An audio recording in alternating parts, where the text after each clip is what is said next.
हिंदी में यूपीएससी की तैयारी से संबंधित प्रोग्राम्स को देखने के लिए सब्सक्राइब करें स्टडी IQ IAS हिंदी।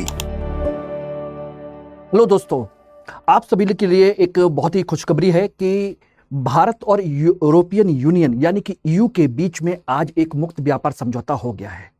मैं आज इस पर आप लोगों की एक मोटी कुछ खास बातें मैं चर्चा करना चाह रहा हूं कि इस कंसेप्ट को समझना बहुत जरूरी है, क्योंकि कल 26 जनवरी को हमारे यहाँ यूरोपीय यूनियन के दो बड़े अधिकारी मुख्य अतिथि के तौर पर जुड़े हुए थे और आज उनके साथ ये डील फाइनल हो गई। लेकिन दोस्तों एक चीज ध्यान रखिएगा, यह डील केवल 1 दिन या 2 दिन या 10 दिन या 1 महीने 2 महीने पुरानी डील नहीं है, ना 2 दिन में हुई है, बल्कि इस डील को लगभग 2007 से, ध्यान रखिएगा, ये 2007 से इस डील पर चर्चा होना शुरू हुई थी और 2026 में यह कंप्लीट हुई है। यानी कि लगभग 20 साल का लंबा समय लगा है इस डील को फाइनलाइज करने में।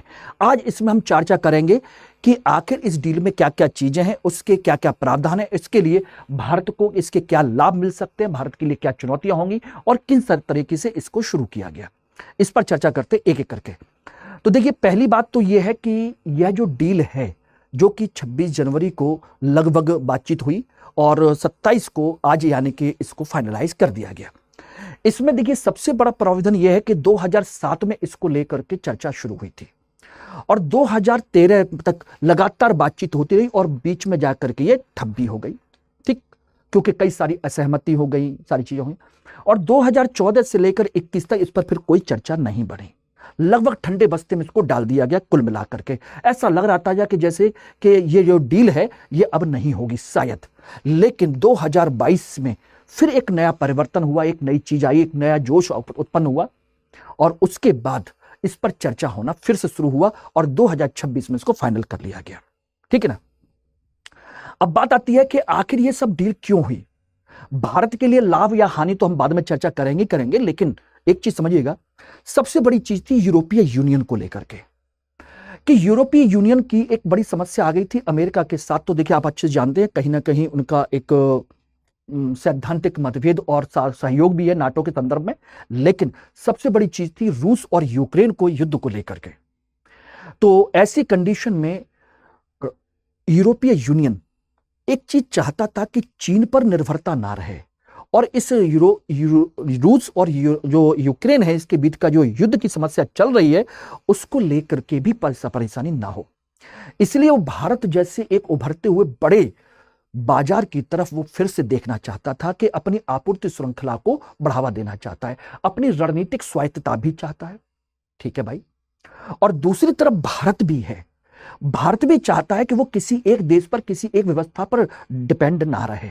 उसने भारत की जो नीति है China+1 की नीति के लिए उसके एक अच्छा अवसर दिखाई दिया। China+1 यानी कि चीन तो सबसे बड़ा ट्रेड पार्टनर है ही है, अब वो यूरोपीय यूनियन को सबसे बड़ा ट्रेड पार्टनर बनाना चाहता है और भारत चाहता है कि भारत का जो निर्यात है, भारत की जो ग्रोथ है, दोनों के बीच में एक संतुलन बने, यानी कि एक्सपोर्ट लीड ग्रोथ, एक्सपोर्ट के माध्यम से अपनी ग्रोथ को हम बनाए रख सकें। और वर्तमान में आप देख रहे हो कि लगातार जो ट्रंप की जो नीति है अमेरिका की, टैरिफ वार जो चल रहा है, उसके संदर्भ में हमें अपने निर्यात को बढ़ावा देने के लिए एक डाइवर्सिफाइड मार्केट तो हमको चाहिए ही चाहिए। इसलिए भी ये सारी चीजें हुई और इसी वजह से ये सारी कंसेप्ट आपके बने। लेकिन बात यह आती है कि दोनों देश, दोनों पक्ष इस चीज के लिए एग्री तो हो गए, लेकिन बात आती है कि क्या इसके लाभ ही हैं, इसकी कोई चुनौती नहीं है। देखिए, भारत के संदर्भ में अगर हम बात करें तो इससे भारत में हमारा क्या लाभ होगा, हमारा निर्यात बढ़ेगा, स्पेशली टेक्सटाइल हुआ, फार्मा हुआ, इंजीनियरिंग के सामान है और आराम से यूरोपीय बाजार तक पहुंचेंगे। ठीक, विदेशी निवेश बढ़ेगा और रोजगार में वृद्धि भी होगी, इसमें कोई शक नहीं है। खासकर मैन्युफैक्चरिंग और सर्विसेज सेक्टर में FDI के नए अवसर आएंगे और ग्लोबल जो स्ट्रेटेजिक हमारी जो पार्टनरशिप है, ग्लोबल लेवल पर हमारी जो मौजूदगी है वो भी बढ़ेगी, इसका लाभ मिलेगा क्योंकि वैश्विक आपूर्ति श्रृंखला बढ़ेगी और भारत की भूमिका इस मामले में मजबूत होगी। ये तो बिल्कुल कोई प्रॉब्लम नहीं है। MSME के लिए एक अच्छा बाजार मिल जाएगा, सारी चीजें हो जाएंगी, लेकिन चुनौतियां भी हैं, विशेषकर कृषि और डेयरी के क्षेत्र में, क्योंकि ये जो क्षेत्र है भारतीय किसानों के लिए बड़ी प्रतिस्पर्धा वाला बन जाएगा, क्योंकि इस क्षेत्र को हम सब्सिडी देते हैं। और ऐसी कंडीशन में जब यूरोपीय यूनियन के साथ बातचीत हो रही है, सारी चीजें ट्रेड डील होगी, तो हमारी कहीं ना कहीं सब्सिडी वाला जो मुद्दा है इसमें विवाद खड़ा हो सकता है और वो एक चिंता का विषय बनेगा। हो सकता है हमें कि सब्सिडी छोड़नी पड़ जाए या कोई बात हो।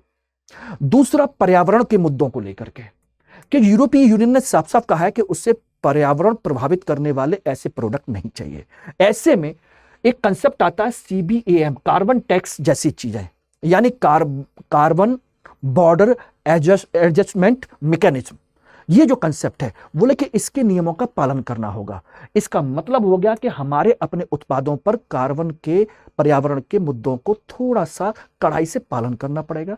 ऐसे में हमारी लागत बढ़ सकती है, ठीक है ना, लागत बढ़ने की संभावना होगी भारतीय कंपनियों पर, क्योंकि पर्यावरण के नियमों का पालन करना पड़ेगा। और छोटे उद्योगों के लिए मुश्किल हो जाएगा, क्योंकि इसकी वजह से कड़े श्रम और पर्यावरण मानक लागू करने पड़ेंगे। नीतिगत स्वायत्तता कहीं ना कहीं हमारी डिमोरलाइज होगी। MSME के लिए भी थोड़ी चुनौती खुलेंगी। एक तरफ बाजार भी खुलेंगे, लेकिन कड़े मानक और पर्यावरण, श्रम के और पर्यावरण के मुद्दे भी लागू होंगे, तो ये एक समस्या भी होगी। तो इस तरीके से हमें इस चीज को समझना होगा। लेकिन मौका है हमारे पास, हमें दोनों चीजों को संतुलन करते हुए लेके चलना पड़ेगा। लेकिन इससे बहुत बड़ा कंसेप्ट, हमको फायदा जो मिलने वाला है दोस्तों, वो फायदा ये है कि हमें इसके माध्यम से एक स्ट्रेटेजिक ऑटोनॉमी मिलेगी, यानी कि रणनीतिक स्वायत्तता। हमें अपने पारंपरिक भागीदारों के साथ साथ अपने भागीदारों में विविधता लानी पड़ेगी। केवल उन्हीं पर डिपेंड नहीं रह सकते, हमें बाजार को भी डाइवर्सिफाई करना पड़ेगा। और दूसरा, अब हम एक ध्रुवीय या दो ध्रुवीय विश्व की तरफ नहीं, जैसा कि जवाहरलाल नेहरू ने उस समय कहा था कि हम किसी ध्रुव को नहीं मानते, हम तो बस गुटनिरपेक्षता की नीति को मानते हैं। और भारत हमेशा से मल्टीपोलर वर्ल्ड के कंसेप्ट को मानता रहा है। इसीलिए मल्टीपोलर वर्ल्ड ऑर्डर को इस समझौते से एक फायदा मिलेगा कि दो ध्रुवीय व्यवस्था से हम अलग अलग ध्रुवों के कंसेप्ट को बना सकते हैं, उनको सपोर्ट कर सकते हैं, ठीक है ना। तो ये कुछ चीजें हैं, सारी चीजें इनको आपको समझना चाहिए। इसका मतलब है कि यह जो समझौता है मात्र आर्थिक समझौता नहीं है, भू राजनीतिक निहितार्थों वाला एक ऐतिहासिक कदम है।